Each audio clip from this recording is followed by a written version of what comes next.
Buenas noches y esta es otra edición de Sentido Común. ¿Cómo les va? ¿Cómo está terminando la semana? ¿Cómo se prepara para la próxima? Espero que sea una semana mucho más tranquila de la que vivimos, ¿sí? Y que en algún momento se vaya el frío, se vaya la lluvia, llegue el segundo semestre y empecemos a ver un poquito la luz.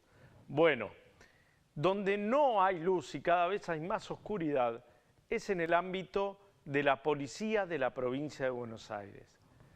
El ministro Cristian Ritondo tiene que tomar una decisión drástica, rápida y urgente. O remueve al actual jefe de la policía, el comisario mayor Bressi, o él termina siendo el fusible con el cual la gobernadora María Eugenia Vidal tendrá que saldar la situación de la policía bonaerense. ¿Por qué lo digo?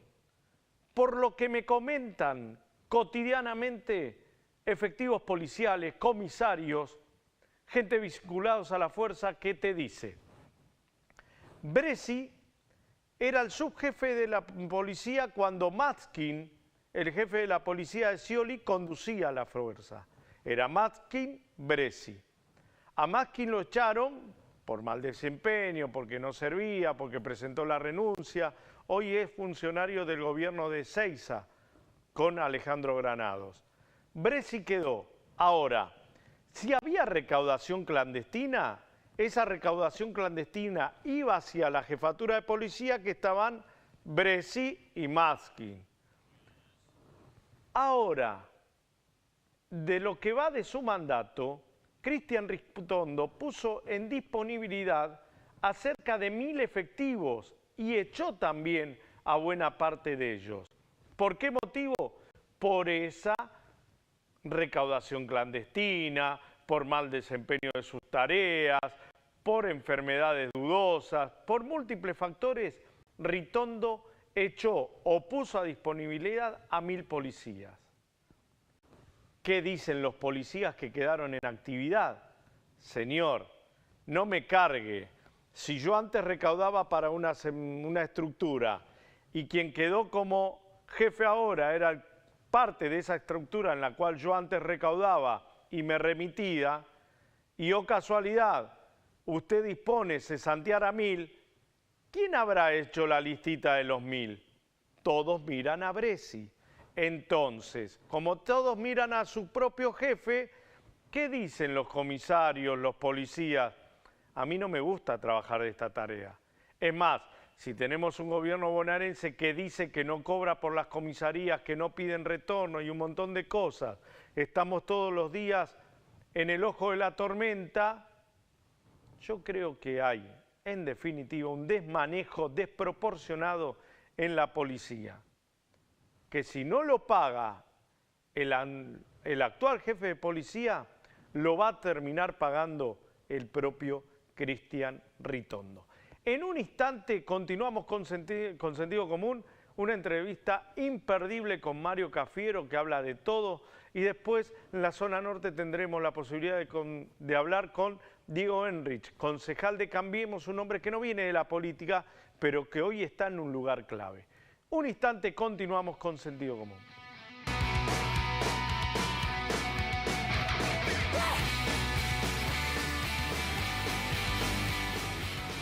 Continuamos con Sentido Común, empezamos el programa y empezamos la grabación de este bloque con dos muy buenas noticias. Primero, que cumple años nuestro productor estrella, Esteban Costa, le mandamos un abrazo grande, ya le dimos el tirón de orejas correspondientes. Pero bueno, se cortó el pelo, ahora tiene otro look, bien.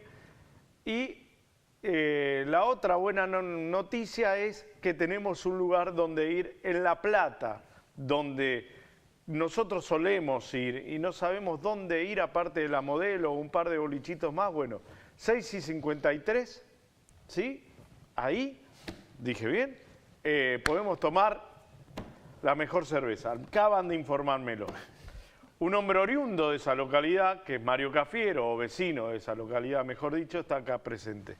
¿Cómo andas, Mario? Alejandro, gracias. No, que los chicos me pedían factura, ¿viste? Y yo de allá vení con dije, bueno, la próxima traemos una cerveza, ¿viste? Así Olvídate. El viernes es día de brindis acá. Está bien. El viernes es día de brindis. A ver, yo tengo esta teoría, no sé si es la adecuada o no, pero ayer me la dieron y la voy a aplicar hasta que alguien me dé otra teoría mejor. Creo que la primera es mía, digo, que el gobierno venía con un enfermo muy grave, que la gente no había percibido de la gravedad de que estaba su paciente, o su pariente en este caso.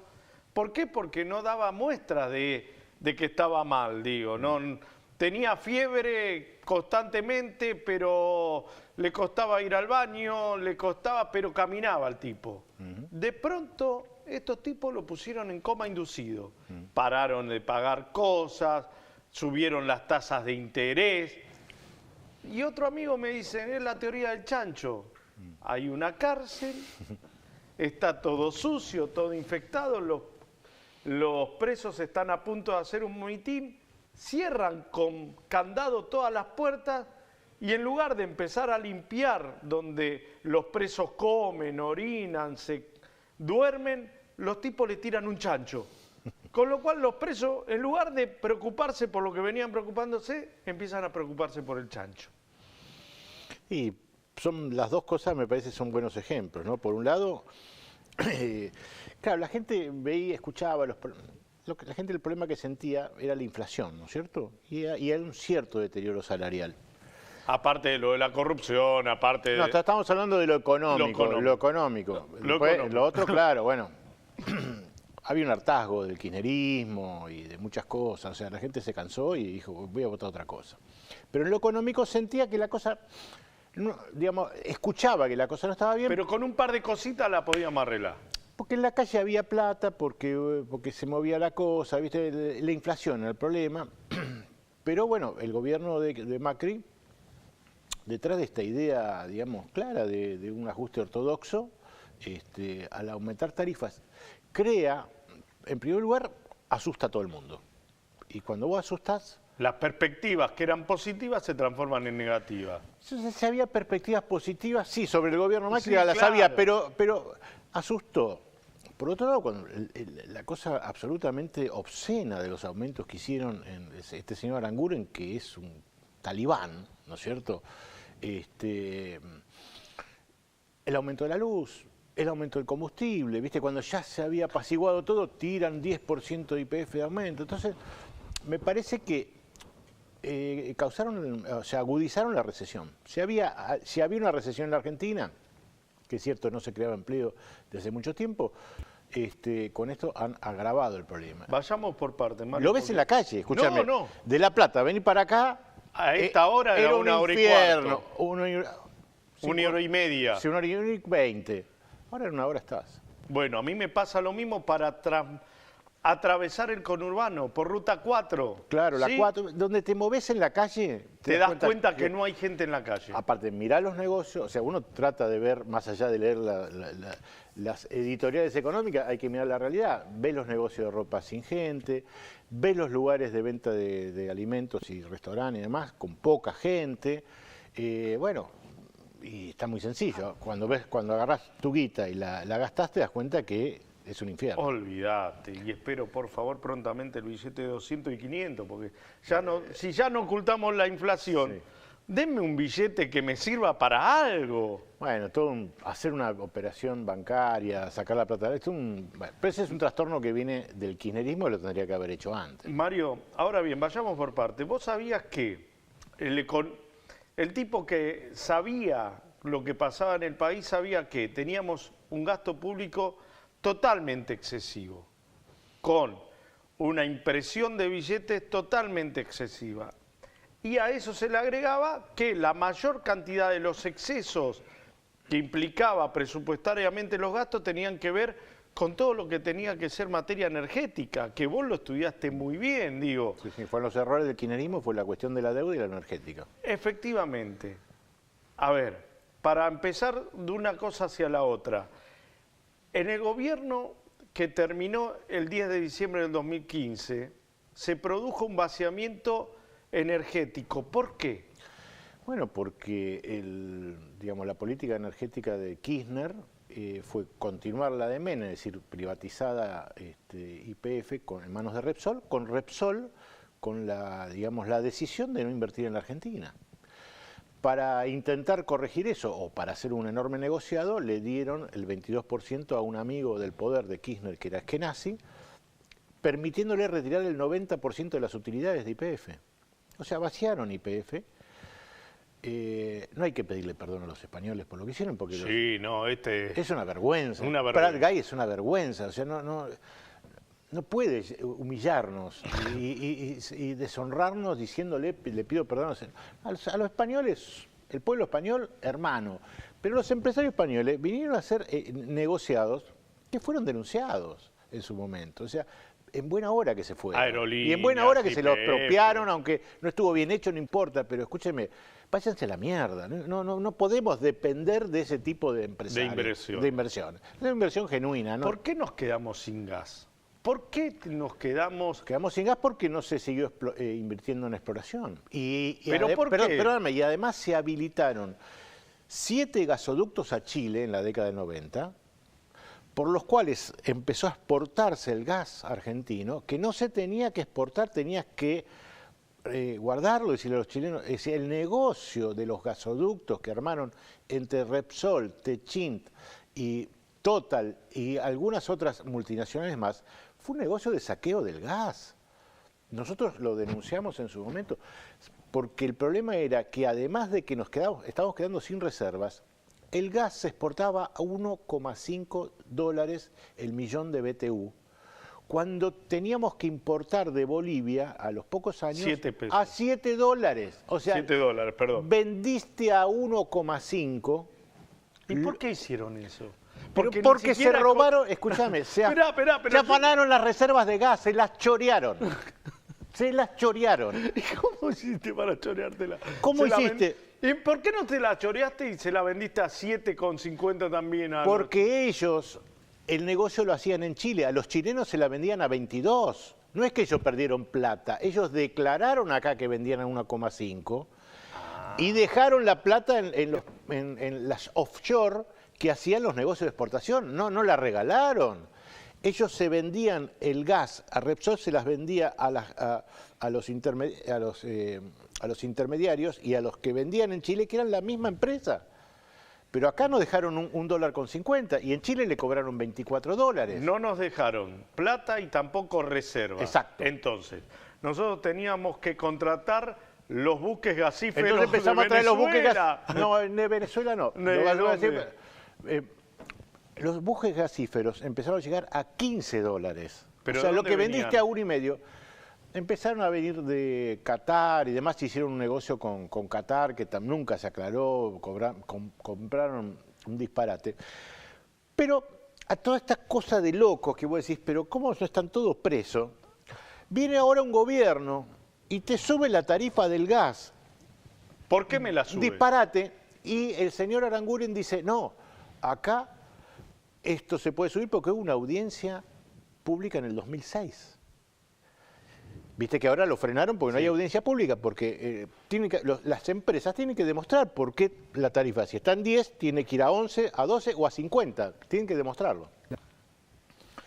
El tema es que en el año 2006-2007, el barril de petróleo estaba a $120, $140. Y ahora está a 50. Ahora. O sea, bajó la mitad y te suben, no sé si me entendés, porque es el robo a las que están robando a la gente. Las petroleras le roban la plata a la gente. Es así, es sencillo. Pero si el Estado no lo controla, te roban la plata. Bien, ahora también voy al tema del gas, que es lo que le preocupa a los clubes de barrio, lo que le preocupa a la gente, lo que me preocupa a mí, lo que nos preocupa a todos, a los empresarios. Digo, vos no tenés gas, tenés que importarlo. Sí. A su vez, no tenés plata. ¿Por qué? Porque querés achicar el déficit, porque achicando el déficit y la emisión, baja el gasto público y baja la inflación supuestamente. Digo, entonces, inevitablemente vos no podés seguir financiando el gas con la plata del Estado la tenemos que empezar a financiar todos nosotros, te ponen un tarifazo. Todos sabíamos que iba a aumentar la luz, el gas, el agua, porque costaba menos que un viaje en tren por día. Ahora, ¿por qué hicieron esto? Yo creo que, o sea, es distinta la realidad del conurbano y de la capital que del interior de la provincia. En el interior, incluso La Plata. Nosotros no teníamos tanto... atraso cambiario. No, atraso tarifario no lo teníamos. Evidentemente, los Kirchner no quisieron pagar un centímetro de costo político y dejaron congeladas tarifas, lo que fue una cosa ridícula. Pero bueno, puedes hacer un ajuste de un día para el otro, porque lo que provocas es que, por ejemplo, una pequeña fábrica, con este tarifazo equivale a un empleado. Entonces, o raja un empleado, ¿no es cierto?, o paga la luz. Y no puede no pagar la luz, porque si no la fábrica se la tiene que cerrar. Lo mismo con el gas. O sea, se hizo sin ningún tipo de... ¿Sabes qué pasa? En una empresa, un CEO, ¿viste? Dicen que este es el gobierno de los CEO, de los gerentes, de los... Sí. ¿no? Vos tomás las empresas, vos tomás las decisiones en una empresa, y al que no le gusta, chao. O sea, es como una suerte de feudo, ¿no es cierto? Y esto es un Estado democrático, ¿no? Vos no podés tomar una decisión y no hacerte cargo de las consecuencias. El empresario toma decisiones y no se hace cargo de las consecuencias sociales de esas decisiones. Echa a 200 personas, las echa. No es un problema del empresario, esas son las reglas de juego. Un gobierno, sí, si toma una decisión que va a provocar despidos, se tiene que hacer cargo de la decisión. ¿Hacía falta aumentar el 500, el 600, el 1000%? No, de ninguna manera, y menos en este... O sea, tenía que haber sido... Mostrame los costos. ¿Vos querés aumentar? Traeme los costos y vemos, porque si está bajando el petróleo, escúchame, se reunió la OPEP en Viena hace una semana, no pudieron detener la caída del petróleo y están diciendo, uy, si estuviera a $65 estaríamos tocando el cielo con la mano, está en 52. Entonces, escúchame, si bajó la materia prima, porque me imagino que el gas acá es de materia prima del petróleo, ¿cierto? No es gas. Sí, O sea, sí. Si te bajó la materia prima a la mitad... No lo tiran en garrafa desde la luna. no viene de Marte. Entonces, si bajó la materia prima a la mitad, ¿por qué me querés aumentar la tarifa? Ahora Porque bien, te querés resarcir... Escúchame, acá hay un entramado de empresas que son las privatizadas. ¿y Aranguren es el gerente de esas empresas? Aranguren representa a la patria petrolera.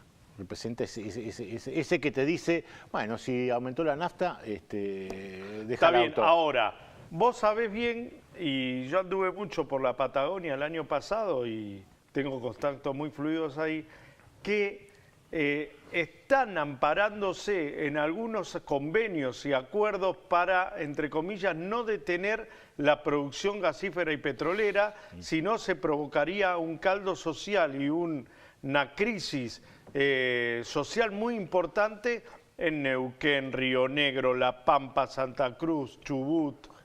Bueno, sí. Entonces, por eso dicen, nosotros tenemos que tener este valor. Claro, a ver, la cosa realmente que hay que decirle a la gente que mientras el mundo está pagando un petróleo de $50, Nosotros lo tenemos a 75. a 75. Supuestamente Pero para eso lo hacemos para mantener las la fuente de fuentes trabajo. laborales. Entonces, uno tendría que decir, bueno, muy bien, por supuesto hay que mantener la fuente laboral. Aranguren quería hacer todo lo contrario, decir, bueno, Pito Gallareta, las fuentes laborales, pongamos como corresponde el petróleo, terminemos con esta farsa y... Bueno, pero... ¿Cuál sería el mayor costo? También es esta. No, pero vos tenés, o sea, si vos vas a tomar una medida, vos tenés que decir, bueno, ¿qué hago? ¿Subsidio o no subsidio la producción en Tierra del Fuego? ¿Subsidio o no subsidio la producción? Esto es un subsidio. ¿Subsidio o no subsidio el conurbano con transporte para que la gente pueda ir a laburar? Porque es así. Los subsidios tienen que existir. No es que, uy, hay que acabar los subsidios. No estoy de acuerdo también en esa teoría que dice que el déficit fiscal por sí es malo. A veces la economía te va llevando a desbalances que vos tenés que el Estado tiene que actuar contracíclicamente, no cíclicamente, porque si el Estado, frente a una economía que entra en recesión, mete más el torniquete, quiere... Fíjate la FIP como arrancó este año a matar a todo el mundo, ahora pararon un cacho porque están cerrando empresas por todos lados. O sea, el Estado tiene que ir viendo, si la economía va bien, ahí tiene que bajar el gasto. Y si la economía va mal, ahí tiene que subir el gasto. Porque si no se te entierra la economía y levantar una economía en recesión es muy difícil. Las expectativas caen, la gente no invierte y entonces Por eso, decir déficit fiscal igual inflación, no, depende qué y cómo y en qué se use la plata. Si vos el déficit lo usás para invertir, no estás. Ahora el gobierno dice va a hacer obra pública, me parece bien. Por más que eso genere gasto. Por supuesto. Porque ahora te viene Artana y te dice, ven, bueno, pero se cansaron pero Artana, de hacer las métanlo cosas en el bien. museo, por favor, y con un freezer a 54 grados bajo cero. Son talibanes, son locos. Escuchá, me han hecho desastres en el mundo. Si vos invertís... Claro, si vos invertís en obra pública, genera actividad económica, genera más impuestos y te genera más ingresos después para solucionar el déficit fiscal. Es la publicidad del gobierno de la empanada. Yo voy a... ¿La escuchaste? Sí, la escuché. Hay cosas que son básicas y que no nos podemos, por más que las diga Macri, Cristina o quien sea, el gasto público de por sí no es malo. Estos son los que quieren el gasto público para pagar la deuda. Cuando vos le decís, pero escúchame, ¿vos en qué vas a usar la plata? ¿En pagar los intereses de la deuda? Ahí no critican. Ese déficit no lo critican. Ahora, a los tipos le ofrecieron 65.000 millones de dólares Sí. para prestarles. Sí. Y agarraron solamente 16.000. Sí. Y, escúchame, primero, digamos... Con lo cual esta teoría de me quiero endeudar para hacerlo tampoco entra. Me parece que hay una cierta sensatez en lo que quieren hacer. Después la manera... No, ahí, mira, la salida del cepo que hizo Pratgay fue también, es tipo, digamos, no se ve claramente como lo de Aranguren, pero fue más o menos así. En vez de hacerlo algo ordenado, hicieron algo atolondrado. ¿Y qué está pasando en la Argentina hoy? Pero si todos sabíamos, yo llegué a pagar el dólar paralelo a 16 pesos. Sí, bueno, pero yo te pregunto una cosa, un dólar a 13... Y todos los precios ya estaban a 16 pesos, no me jodan. Bueno, hoy está a 13.80. ¿Por qué no se retrotrajo? Bueno, pero, soy un ingenuo, digo. No, pero... es que es lógico. Pero espera, vamos a ordenar la discusión. Dale. No es una discusión, es una charla, porque la verdad quiero aprender. Sí, bueno, no, pero vos decís, ¿cuál es el problema que está enfrentando hoy el gobierno? Por un lado, el dólar se está bajando demasiado y por otro lado, está generando un déficit vía la emisión de LEVAX, que pagan 38% de interés. El otro día la bajaron y ya... A 35. Pero le rebotó un poquito el dólar, o sea, evidentemente hay un problema ahí. Y eso es una masa de guita. ¿Qué déficit fiscal? Un déficit cuasi fiscal enorme.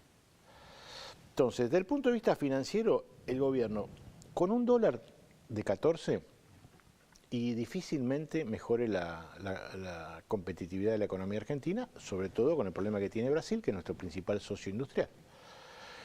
Tenemos dólar retrasado, tenemos necesidad del gobierno que el dólar no aumente para que no genere tensiones inflacionarias, y por otro lado estamos generando una tremenda bola de pesos con las LEVAC que no sé quién va a pagar. Por lo tanto, me parece que ni en la macro el gobierno está acertando. Sabemos que en la micro y en las decisiones diarias, la pifia regular, toda la semana tenemos un pifia. Pifia que a veces sirve. Yo creo que todo esto que le está pasando al presidente, que cambia su declaración jurada, creo que sirve. Yo no sé si lo hablamos una vez acá con vos, que yo dije, hay que leer la declaración jurada de Macri y ver que es una declaración jurada que corresponde no solo a un presidente, sino a toda una clase. Es la clase empresarial, es eso. Tenemos una clase empresarial que por distintas razones lo que gana lo lleva afuera y lo esconde.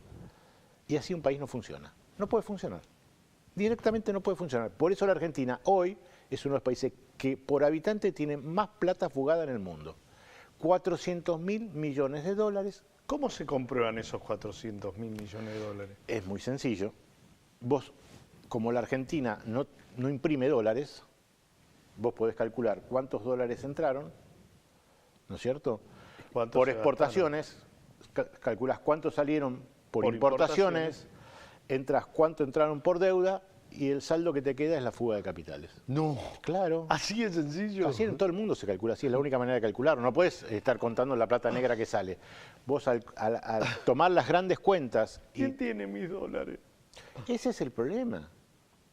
Ese es el problema en Argentina. Y como no sabemos dónde están los dólares ni por qué se fueron, salimos a buscar dólares a los inversores extranjeros, a los cuales le pedimos perdón. ¿Y por qué otra vez? Y les ponemos leyes absolutamente...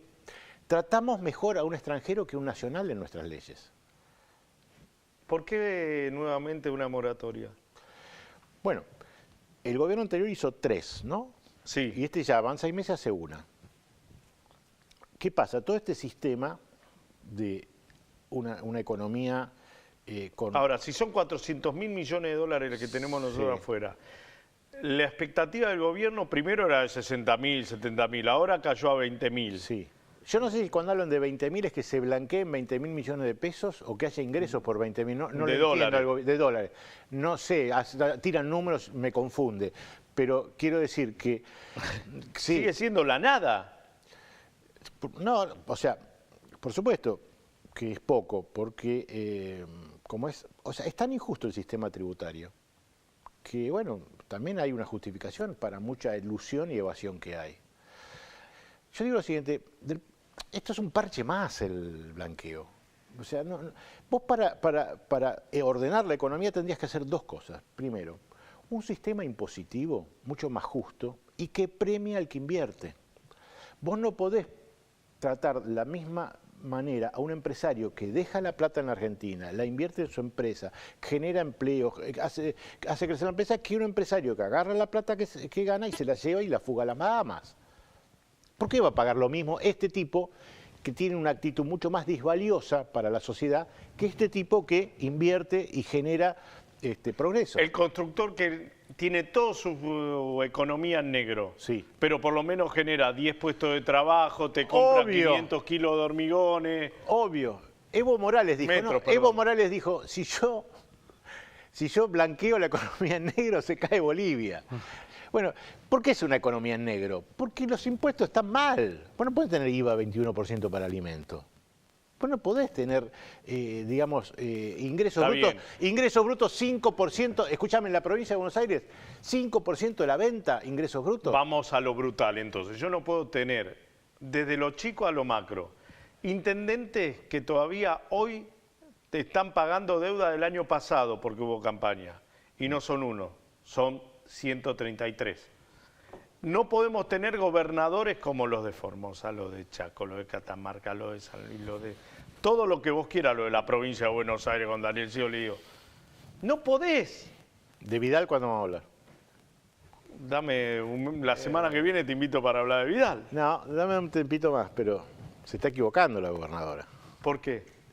Y se está equivocando en el planteo global. Porque... En dejar a Piedrita López en lotería, por ejemplo. A Piedrita Bueno, Rodríguez. todo eso, el ciolismo, que lo acusan de ciolismo en la policía y demás, porque bueno, es cierto, no ha habido ningún cambio de fondo, pero en el planteo de fondo ella viene ahora a querer que el Parlamento le vote el fondo del conurbano.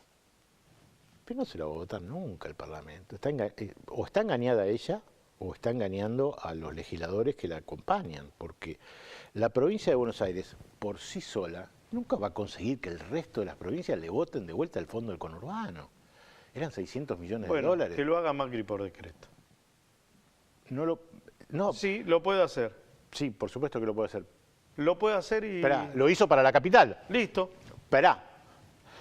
Pero en vez de ir a la ventanilla del Parlamento, ¿por qué no va a la ventanilla de la Corte Suprema, que ya falló que a la provincia le deben el 15% de coparticipación y la provincia de Buenos Aires no hizo ningún juicio? Mario, ¿la podemos seguir la próxima? Dale. Gracias. Chau. No hablamos de fútbol. No. No hablamos Gracias. de fútbol. Gracias. Tenía una comunicación telefónica con el presidente de Lanús, pero no puede ser, está en sesión. Un instante, continuamos con Sentido Común.